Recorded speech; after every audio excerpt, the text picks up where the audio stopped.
جمشید اقبال سوال لکھتے ہیں، کیا روزے کی حالت میں بیوی کے ساتھ لیٹ سکتے ہیں؟ ایک ہی بیڈ پر شوہر بیوی کا لیٹنا یہ کیسا ہے؟ دیکھیں، روزے کی حالت میں شوہر بیوی کا ایک ساتھ لیٹنا یا پھر اسی طرح بوس و کنار کرنا یا گلے ملنا، گلے لگنا، یہ کیسا ہے؟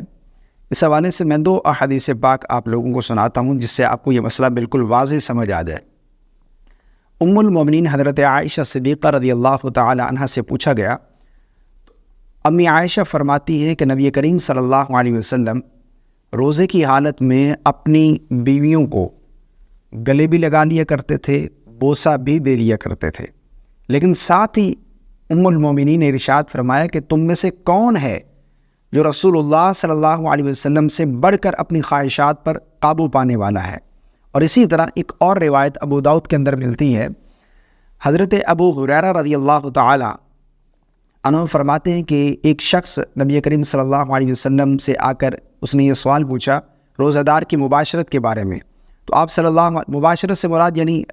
شوہر بیوی کا بوس و کنار کرنا، گلے ملنا، پیار کرنا، تو آقا کریم علیہ الصلوۃ والسلام نے اس شخص کو رخصت عطا فرمائی۔ اور حضرت ابو ہریرہ فرماتے ہیں کہ کچھ ہی دیر بعد ایک اور شخص آیا، اس نے آ کر یہی سوال کیا، روزہ دار کی مباشرت کے بارے میں کیا حکم ہے؟ یعنی بوس و کنار کرنا، گلے ملنا، یہ پیار کرنا، یہ کیسا ہے؟ تو آپ صلی اللہ علیہ وسلم نے اسے منع فرمایا۔ حضرت ابو ہریرہ فرماتے ہیں کہ جس شخص کو آپ صلی اللہ علیہ وسلم نے اجازت دی، رخصت دی، وہ بوڑھا تھا، اور جسے جو ہے آپ نے منع فرمایا وہ نوجوان تھا۔ تو اس حدیث پاک سے علماء بیان فرماتے ہیں کہ اگر کوئی شخص ایسا ہے جسے یہ غالب گمان ہے، یقین ہے کہ اگر وہ بیوی کے ساتھ بوس و کنار کرے گا تو اس کی منی بھی خارج نہیں ہوگی اور نہ ہی اس کی شہوت بڑھے گی، یعنی وہ کوئی ایسا عمل نہیں کر بیٹھے گا جس سے روزہ فاسد ہو جاتا ہے، یعنی ہم بستر نہیں ہو جائے گا، تو اس صورت میں ایسا شخص بیوی کے ساتھ بوس و کنار کر سکتا ہے، اس کے گلے لگنا اور پیار کرنا یہ بالکل جائز ہے۔ لیکن اگر کوئی ایسا شخص ہے جسے غالب گمان ہے،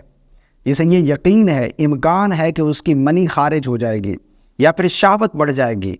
اور وہ